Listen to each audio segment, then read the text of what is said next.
امام حسین علیہ السلام کی ولادت 3 شعبان 4 ہجری مدینے میں ہوئی۔ جیسے ہی مولا علی اور بی بی فاطمہ زہرا کو اللہ نے امام حسین عطا کیا تو جبریل امین آسمان سے حسین نام لے کے حضور محمد مصطفیٰ صلی اللہ علیہ وآلہ وسلم کی خدمت میں حاضر ہوا اور عرض کرنے لگا، یا رسول اللہ نے آپ کو ایک نواسہ عطا کیا ہے اور اللہ کی مرضی یہ ہے کہ آپ اس کا نام حسین رکھیں، اور یہ وہی نواسہ ہے جو اللہ کے دین کے لیے اپنا سب کچھ کرب و بلا میں قربان کرے گا، اور اس کی قربانی کے بعد ہی رہتی دنیا تک اللہ کا دین باقی رہے گا۔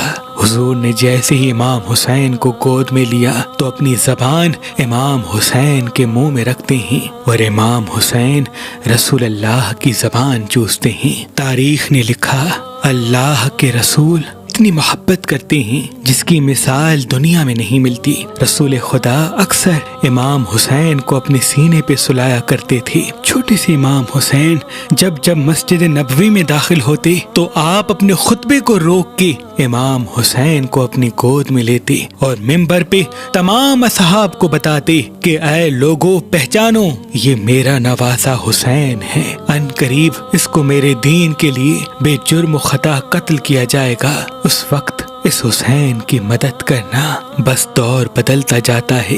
اللہ کے رسول کی رحلت کے بعد اہل بیت پہ مصائب بڑھتے جاتے ہیں۔ بی بی فاطمۃ الزہرا سلام اللہ علیہا کی شہادت ہوتی ہے، امام علی کو مسجد کوفہ میں شہید کیا جاتا ہے، امام حسن کو بھی زہر دیا جاتا ہے، اور جب سن 60 ہجری کا سورج طلوع ہوتا ہے تو یزید پوری دنیا کے سامنے اللہ کے دین اسلام کا انکار کرتا ہے، وہ قرآن کی توہین کرتا ہے اور یہ کہتا ہے کہ میں محمد بن عبداللہ کے دین کو نہیں مانتا، اور اس وقت وہ دنیا کا سب سے بڑا بادشاہ ہوتا ہے جس کی حکومت 3 بر اعظم پہ پھیلی ہوتی ہے۔ پوری دنیا ظالم بادشاہ کے ظلم کی وجہ سے خاموش رہ جاتی ہے۔ اتنے میں امام حسین علیہ السلام مدینے سے یہ آواز دیتے ہیں کہ اے یزید، تو جھوٹا ہے، میرا نانا حضرت محمد مصطفیٰ صلی اللہ علیہ وآلہ وسلم اللہ کا رسول ہے اور قرآن اللہ کی کتاب ہے، اور اگر اس بات کو بتانے کے لیے مجھے قربان بھی ہونا پڑے تو میں پیچھے نہیں ہٹوں گا۔ بس یزید یہ حکم نافذ کرتا ہے کہ امام حسین کو مدینے میں شہید کیا جائے۔ امام حسین نہیں چاہتے کہ ان کا خون ناحق اپنے نانا کے مقدس شہر میں بہے۔ آپ مکے کی طرف ہجرت کرتے ہیں اور اللہ کے گھر کی پناہ میں جا کے مقیم ہوتے ہیں اور حج کے فرائض انجام دیتے ہیں۔ یزید کی یہ سوچ تھی کہ امام حسین اور ان کے ساتھیوں کو طواف کعبہ کے بیچ میں ہی قتل کریں گے، اس میں ایک تو امام حسین بھی قتل ہو جائے گا اور دوسرا اللہ کے گھر کی بھی بے حرمتی ہوگی۔ امام حسین کو جیسے ہی اس بات کا علم ہوا تو آپ نہیں چاہتے کہ ان کا خون ناحق اللہ کے گھر میں بہے، اور اتنے میں آپ کے پاس کوفے سے ہزاروں خطوط بھی آتے رہے کہ اے نواسہ رسول، ہم بھی رسول اللہ کے دین کی بقا کے لیے یزید پہ لعنت کرتے ہیں، لیکن یزید کے ظلم کی وجہ سے مجبور ہیں۔ آپ جلد کوفے آ جائیے اور اپنے نانا کے دین کو بچانے کے لیے ہماری مدد کیجیے۔ ان خطوط میں یہاں تک لکھا تھا کہ اے حسین، اگر آج آپ ہمارے پاس نہیں آئیں گے تو روز محشر ہم آپ کے نانا سے آپ کی شکایت کریں گے کہ دین مٹتا رہا اور امام حسین مکے میں مقیم رہے۔ امام حسین اپنے چچازاد بھائی مسلم بن عقیل کو اپنا سفیر بنا کے کوفے بھیجتے ہیں اور یہ کہتے ہیں کہ تم ان سے مل کے حجت تمام کرو۔ مسلم بن عقیل کوفے جاتے ہیں، وہاں کے لوگوں کی محبت کو دیکھ کے امام حسین کی طرف ایک خط لکھتے ہیں کہ مولا آپ جلد کوفہ آ جائیے۔ امام حسین اپنے حج کو عمرے میں تبدیل کرتے ہیں اور اپنے بچوں، بہنوں اور بیٹیوں کو لے کے کوفے کی طرف روانہ ہوتے ہیں، اور وہاں یزید اپنے تمام وزیروں میں سے ایک ظالم شخص عبید اللہ ابن زیاد کو چنتے ہیں کہ وہ فوراً جائے اور کوفے کی حکومت سنبھالے اور امام حسین کے چاہنے والوں پر وہ ظلم کرے کہ سب اپنے گھروں میں چلے جائیں۔ نواسائے رسول مکے کو چھوڑ کے جیسے ہی کوفے کے قریب پہنچنے لگے تو وہاں پہ انہیں مسلم بن عقیل کے شہادت کی خبر ملتی ہے اور یہ معلوم ہوتا ہے کہ کوفے والے بدل گئے اور کسی نے سونا لے کے خاموشی اختیار کر لی تو کوئی یزید کے ظلم کی وجہ سے گھر میں چھپ گیا۔ امام حسین چاہتے ہیں کہ عرب کے صحرا کو چھوڑ دیں اور کسی ایسی جگہ چلے جائیں جہاں یزید کی حکومت نہ ہو۔ یہ بات جیسے ہی ابن زیاد کو پتہ چلتی ہے تو وہ ہر کے ساتھ ہزاروں کی فوج بھیجتا ہے اور کہتا ہے جاؤ، حسین کوفے کے آس پاس ہیں، اس کو فوراً قائد کرو۔ اور اپنے رہائی امام حسین کو ڈھونڈتے ڈھونڈتے صحرائے مکیب تک پہنچتے ہیں جہاں امام حسین کا قافلہ ہوتا ہے۔ امام حسین نے جیسے ہی جناب حر کو دیکھا کہ وہ بھی پیاسے ہیں، ان کے سپاہی بھی پیاسے ہیں، ان کے جانور بھی پیاسے ہیں، آپ عباس سے کہتے ہیں ان سب کو پانی پلاؤ۔ اور امام حسین کا اخلاق دیکھتا ہے اور پانی پینے کے بعد امام حسین کو روک نہیں پاتا، بس امام حسین نہر فرات کے کنارے سے چلتے رہتے ہیں۔ یہ بات جب ابن زیاد کو پتہ چلتی ہے کہ ہر تو امام حسین کے ساتھ نرمی کر رہا ہے تو وہ عمر بن سعد کے ساتھ 18,000 کا لشکر بھیجتا ہے کہ حسین کو فوراً روکو۔ بس چلتے چلتے امام حسین کا قافلہ کربلا سے گزرتا ہے اور وہاں امام حسین کا گھوڑا رک جاتا ہے۔ امام حسین جیسے ہی معلوم کرتے ہیں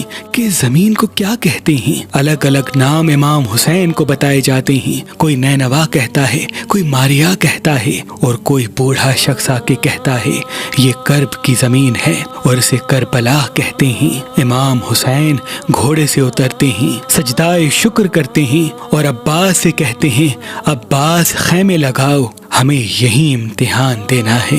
2 محرم 61 ہجری کو امام حسین کربلا پہنچتے ہیں اور یزید کے سپاہی امام حسین کے خیمے دریا سے دور لگواتے ہیں تاکہ جب ہمیں حسین کا پانی بند کرنا پڑے ہم بند کر سکیں۔ امام حسین صبر کرتے ہیں اور اپنے خیمے نہر فرات سے دور لگواتے ہیں۔ بس 7 محرم کو امام حسین اور ان کے بچوں کا پانی بند کر دیا جاتا ہے۔ خیمے میں تمام بچے پیاسے ہوتے ہیں اور وہاں فوج یزید دن بدن بڑھتی جاتی ہے۔ کبھی 25,000 کا لشکر فوج میں شامل ہوتا ہے، کبھی 15,000 کا لشکر فوج میں جمع ہوتا ہے۔ امام حسین کے بچے دیکھتے رہتے ہیں کہ چاروں طرف سے ان کو گھیرا جا چکا ہے۔ یزید کی فوج یہ چاہتی تھی کہ 9 محرم کو امام حسین کو قتل کیا جائے۔ امام حسین ایک رات عبادت کے لیے مانگتے ہیں اور یوں 9 محرم کو جنگ ٹل جاتی ہے اور 10 محرم عاشورہ کے دن رکھی جاتی ہے۔ بس جیسے ہی 9 محرم کا دن ڈھلتا ہے امام حسین بعد نماز عشاء اپنے تمام ساتھیوں کو ایک خیمے میں جمع کرتے ہیں اور فرماتے ہیں تم سب نے میرا بہت ساتھ دیا، میں تم سے خوش ہوں اور چاہتا ہوں کہ اب تم اپنے اپنے گھر واپس چلے جاؤ کیونکہ یہ فوج مجھے شہید کرنا چاہتی ہے۔ اللہ سے تم سب کو جنت روز محشر میں لے کے دوں گا۔ سب امام حسین کے ساتھی خاندان کے افراد ادھر ادھر دیکھتے ہیں کہ یہ ہمارے مولا نے کیا کہہ دیا۔ اتنے میں امام حسین فرماتے ہیں شاید تم لوگوں کو آنکھوں کی شرم نے مارا ہے، عباس چراغ بجھا دو۔ چراغ بجھ جاتا ہے اور کچھ دیر کے بعد جیسے ہی جناب عباس چراغ جلاتے ہیں تو امام حسین دیکھیں تمام ساتھی تلواریں اپنے گلے پہ رکھ کر ایک آواز میں کہتے ہیں کہ اے میرے مولا حسین، ہم آپ کو ان ظالموں میں کیسے چھوڑ کے جائیں؟ ہم بھی اللہ کے دین پہ قربان ہونا چاہتے ہیں، ورنہ ہم روز محشر آپ کی والدہ کو کیا منہ دکھائیں گے؟ بس امام حسین فرماتے ہیں جاؤ اپنے اپنے خیموں میں اللہ کی عبادت کرو۔ بس 10 محرم کا سورج طلوع ہوتا ہے۔ جناب حر جیسے یہ سمجھتے ہیں کہ اب امام حسین کو شہید کیا جائے گا، آپ بعد نماز فجر امام حسین کے قدموں میں آ کے گر جاتے ہیں، معافی طلب کرتے ہیں اور فرماتے ہیں اے نواسہ رسول مجھے معاف کر دیجیے گا، میں نے سب سے پہلے آپ کا رستہ روکا تھا۔ امام حسین اسے معاف کرتے ہیں اور کہتے ہیں اے حر تو آزاد ہے اور تیری جنت کی ضمانت میں دیتا ہوں، چلا جا۔ جناب حر کہتے ہیں آپ کو ان دشمنوں میں چھوڑ کے میں کیسے جاؤں، مجھے اجازت دیجیے تاکہ میں بھی اللہ کے دین پہ قربان ہو جاؤں۔ بس جناب حر میدان میں آتے ہیں، شہید ہوتے ہیں، ان کے بچے بھی میدان میں آتے ہیں اور اللہ کے دین پہ قربان ہوتے ہیں۔ ایک ایک امام حسین کا اصحاب چاہے وہ جناب جون ہو، حبیب ابن مظاہر ہو، شہید ہوتا جاتا ہے، یہاں تک کہ بنی ہاشم کے جوان بھی کربلا کی گرم زمین پہ سو جاتے ہیں۔ شہزادہ قاسم کی لاش میدان میں پامال ہو جاتی ہے، جناب عباس نہر کنارے بازو کٹوا کے شہادت کا جام پی لیتے ہیں، علی اکبر کو رن میں برچھی لگتی ہے اور امام حسین کے ہاتھوں میں تڑپ کے اپنی جان کا نذرانہ دیتے ہیں، اور معصوم علی اصغر جب پانی پلانے کے لیے امام حسین میدان میں لے کے آئے تو ظالموں نے اس کو بھی تیر مار کے ایسے شہید کیا کہ امام حسین کے ہاتھوں پر وہ ایسے تڑپنے لگتے ہیں جیسے مچھلی تڑپتی ہے۔ بس امام حسین جب میدان کربلا میں تنہا رہ جاتے ہیں، آپ خیمے میں آتے ہیں اور تمام بیبیوں کو سلام آخر کہتے ہیں اور فرماتے ہیں، اے زینب، اے سکینہ، میری شہادت کے بعد جہاں جہاں سے گزرو تو اپنے خطبوں میں میرے نانا محمد مصطفیٰ کا ذکر ضرور کرنا، اسلام کا علم بلند کرنا اور بار بار بتاتے رہنا کہ ہم پہ چاہے کتنا بھی ظلم کرو لیکن ہمارے خون کا آخری قطرہ رسول اللہ کے دین کی گواہی دیتا رہے گا۔ بس میدان میں آ کے حجت تمام کرتے ہیں، فوج یزید کے سامنے آ کے یہ کہتے ہیں، اے ظالموں، میں تمہارے رسول کا نواسا حسین ہوں۔ اے کوفے والو، تم نے تو خط لکھ کے مجھے بلایا تھا، میرے پاس تمہارے ناموں کے خط آج بھی موجود ہیں۔ امام حسین ایک ایک خط جس نے لکھا تھا اس کا نام بتاتے ہیں اور پھر فرماتے ہیں، اے لوگو، اپنے بلانے پہ پشیمان ہو، کوئی بات نہیں، میرا رستہ کیوں روکا ہے؟ میرے ساتھ میری بہنیں اور بیٹیاں ہیں، مجھے چھوڑو، میں عرب سے دور کسی دوسری جگہ چلا جاؤں گا۔ وہ سب کہتے ہیں کہ اے حسین، آپ کو شہید کرنے کے بعد یزید ہماری جھولیاں سونے سے بھر دے گا اور ہم سب آپ کو آپ کے بابا علی کے بغض میں قتل کرنا چاہتے ہیں۔ بس امام حسین اللہ کا نام لے کے میدان میں آتے ہیں۔ تاریخ نے لکھا، امام علی اکثر فرماتے تھے کہ میرے تمام بیٹوں میں سے سب سے اچھی جنگ حسین لڑتا ہے۔ امام حسین رسول اللہ کے گھوڑے مرتجز پہ سوار تھے، ہاتھوں میں امام علی علیہ السلام کی تلوار تھی اور جسم پر رسول اللہ کے پہنے ہوئے کپڑے، سر پہ رسول اللہ کا امامہ تھا۔ لوگ پہچانتے کہ یہ گھوڑا تو رسول کا ہے، یہ امامہ بھی رسول کا ہے، یہ تلوار علی کی ہے، لیکن افسوس مال دنیا کی لالچ میں نواسہ رسول سے لڑنا شروع کر دیتے ہیں۔ امام حسین 700 کے لشکر کو گرا دیتے ہیں۔ جب دوسرا حملہ ہوتا ہے تو 2100 کا لشکر امام حسین کے مد مقابل ہوتا ہے۔ امام حسین ان کو بھی فنار کرتے ہیں۔ جب عرب کے بڑے بڑے بہادر قتل ہوتے جاتے ہیں تو عمر بن سعد کہتا ہے، امام حسین پہ ایک ساتھ حملہ کرو۔ بس پوری فوج امام حسین پہ حملہ کرتی ہے اور امام حسین علی کے بیٹے علی بن کے ایسے لڑتے ہیں کہ فوج بھاگنا شروع کر دیتی ہے۔ تاریخ نے لکھا، 80,000 کا لشکر کربلا کا میدان چھوڑ کے کوفے کی طرف بھاگ جاتا ہے۔ یہ منظر جیسے ہی شمر و عمر بن سعد نے دیکھا کہ حسین کو شہید کرنا بہت مشکل ہے، وہ اپنے سپاہیوں سے کہتے ہیں، جاؤ خیموں کو آگ لگا دو۔ بس سپاہی جا کے خیمے کو آگ لگا دیتے ہیں اور پھر شمر کہتا ہے، 21,000 کا لشکر ایک ساتھ امام حسین پہ تیر چلائے۔ بس ایک طرف سے امام حسین پہ تیر چلنے لگتے ہیں اور دوسری طرف امام دیکھیں کہ وہاں بیبیوں کی آواز بلند ہو رہی ہے، خیام جل رہے ہیں۔ نواسہ رسول کبھی تیروں کو روکنے کے لیے میدان کی طرف آتے ہیں تو کبھی بیبیوں کی مدد کرنے کے لیے خیام کی طرف جاتے ہیں۔ مقتل کی تاریخ کہتی ہے، امام حسین کے جسم پر اتنے تیر لگ گئے کہ آپ کے جسم کا کوئی بھی حصہ خالی نہ تھا، بس ایک تنہا رسول اللہ کا نواسہ تھا اور لاکھوں کی فوج کا ان پہ حملہ تھا۔ اتنے میں آواز غیب آتی ہے، اے حسین لوٹ آؤ، تیرا اللہ تجھ سے راضی ہو گیا۔ امام حسین تلوار کو روکتے ہیں، اتنے میں ایک ظالم امام حسین کی پشت پہ وار کرتا ہے۔ آپ گھوڑے کی زی سے زمین پہ آتے ہیں لیکن وہ تیر مسلسل چلتے رہتے ہیں۔ امام حسین کا گھوڑا جس کا نام مرتجز تھا وہ امام حسین کا طواف کرنا شروع کرتا ہے اور اپنی آواز میں کہتا ہے، اے لوگو پہچانو، یہ رسول اللہ کا نواسہ ہے۔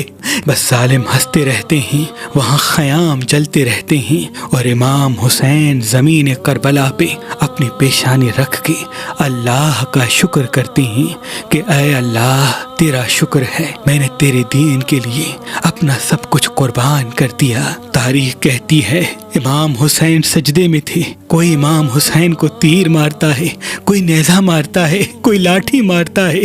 جس کے پاس مارنے کے لیے کچھ نہ تھا وہ کربلا کی گرم زمین سے پتھر اٹھا کے امام حسین کو مارتا ہے۔ امام حسین اللہ کے شکر میں مصروف رہتے ہیں۔ اتنے میں عمر بن سعد کہتا ہے جاؤ حسین کا سر کاٹ کے آؤ۔ تاریخ نے لکھا جو امام حسین کے پاس جائے اس کو امام حسین کی آنکھوں میں رسول اللہ کا چہرہ نظر آئے۔ 21 سپاہی جاتے اور واپس آ جاتے۔ جیسے یہ خبر شمر کو ہوئی کہ یہ سب رسول کے احترام میں امام حسین کا سر نہیں کاٹ رہے، وہ اپنے خنجر کو پتھر پہ بار بار مارتا ہے تاکہ اس کی تیزی ختم ہو جائے، یہ کند بن جائے، اور پھر ہنس ہنس کے کہتا ہے اب دیکھو میں رسول کے نواسے کا سر کیسے کاٹتا ہوں، اور جا کے یہ خبر یزید کو بتانا۔ بس وہ قریب آ کے امام حسین کی پشت پہ سوار ہوتا ہے۔ امام حسین کا سر سجدے میں ہوتا ہے، آپ پیچھے سے امام حسین پہ وار کرتے ہیں۔ مقتل کی تاریخ کہتی ہے امام حسین کے سر کو کاٹتے وقت امام حسین کو ذبح نہیں بلکہ ضرب مار مار کے سر کو تن سے جدا کیا گیا، کیونکہ گلے کی ہڈی پیچھے سے کبھی نہیں کاٹی جاتی بلکہ ضرب مار مار کے توڑی جاتی ہے۔ امام حسین مسلسل اللہ کا شکر کر رہے تھے اور شمر ہنستا جاتا اور امام حسین کے گلے پر خنجر مار مار کے سر کو تن سے جدا کرتا ہے، اور پھر پوری فوج خیموں میں آ جاتی ہے۔ بیبیوں کو تازیانے مارتے ہیں، ان کے سروں سے چادروں کو لوٹ لیتے ہیں۔ رسول اللہ کی نواسیاں روتی رہتی ہیں۔ بس اتنے میں عمر بن سعد کہتا ہے اب وہ گھوڑے لاؤ جس کو میں نے یمن سے بلوایا تھا، جو لاشوں کو پامال کرنے کے لیے لائے جاتے ہیں۔ بس ان گھوڑوں کے نال تبدیل کیے جاتے ہیں اور وہاں مقتل میں سب لاشوں کو پامال گاہ پہ رکھتے ہیں۔ لیکن اتنے میں الگ الگ قبائل کے لوگ آ کے کہتے ہیں، ثقفی قبیلے والے کہتے ہیں کہ علی اکبر کی ماں ہمارے قبیلے سے ہے، ہم اکبر کی لاش پہ گھوڑے نہیں دوڑائیں گے۔ کہیں سے بی بی رباب کے قبیلے کے لوگ آ کے کہتے ہیں کہ ہم اپنی شہزادی کے بیٹے اصغر پر گھوڑے نہیں دوڑائیں گے۔ کہیں سے بی بی ام فرواہ کے قبیلے کے لوگ کہتے ہیں کہ ہم قاسم پہ گھوڑے نہیں دوڑائیں گے۔ جناب حر کی لاش ان کے قبیلے والے لے کے جاتے، جناب جون کی لاش جون کے قبیلے والے لے کے جاتے۔ بس ایک ایک شہید کی لاش مقتل گاہ سے ہٹ جاتی ہے۔ بس رسول اللہ کا غریب نواسا زمین کربلا پہ پڑا رہتا ہے، اور مشرق کے گھوڑے مغرب کی طرف دوڑتے ہیں، مغرب کے گھوڑے مشرق کی طرف دوڑتے ہیں اور امام حسین کے جسم کو پامال کرتے ہیں۔ امام جعفر صادق نے فرمایا میرا سلام ہو میرے اس غریب دادا پر جس کی لاش کو اتنا پامال کر دیا گیا کہ ان کی دائیں پسلیاں بائیں پسلیوں کی طرف چلی گئیں اور بائیں پسلیاں دائیں پسلیوں کی طرف چلی گئیں۔ بس اتنے میں رات ڈھلنے لگتی ہے اور فوج چلی جاتی ہے اور شام غریباں آ جاتی ہے۔ ہر بیوی اپنے اپنے وارث پہ روتی رہتی ہے۔ 11 محرم کو بیبیوں کو قید کر کے کوفہ اور کوفہ سے شام لے جایا جاتا ہے، لیکن بی بی زینب اپنے خطبوں میں بار بار کہتی کہ اے یزید تو چاہے جتنا بھی ہم پہ ظلم کر دے، ہمارے جوانوں کو مار دے، ہماری مستورات کو قید کر دے، لیکن ہم آخری دم تک اللہ کے دین کی گواہی دیتے رہیں گے اور یہ کہتے رہیں گے کہ ہمارا نانا اللہ کا رسول ہے۔ بے شک امام حسین اپنے مقصد بھی کامیاب ہو گیا، وہ شہید ہو کے بھی اسلام کو قیامت تک زندہ کر گیا۔ 1400 سال گزر چکے، لیکن اس یزید کے بعد پھر کوئی دوسرا یزید پیدا نہیں ہوا۔ آج بھی ہمارے پاس قرآن موجود ہے، اسلام موجود ہے، ہمارے دلوں میں حضور محمد مصطفیٰ صلی اللہ علیہ وآلہ وسلم سے محبت موجود ہے۔ سلام ہو کربلا کے شہیدوں پر، سلام ہو امام حسین پر، سلام ہو آپ کے اصحاب اور آپ کی اولاد پر۔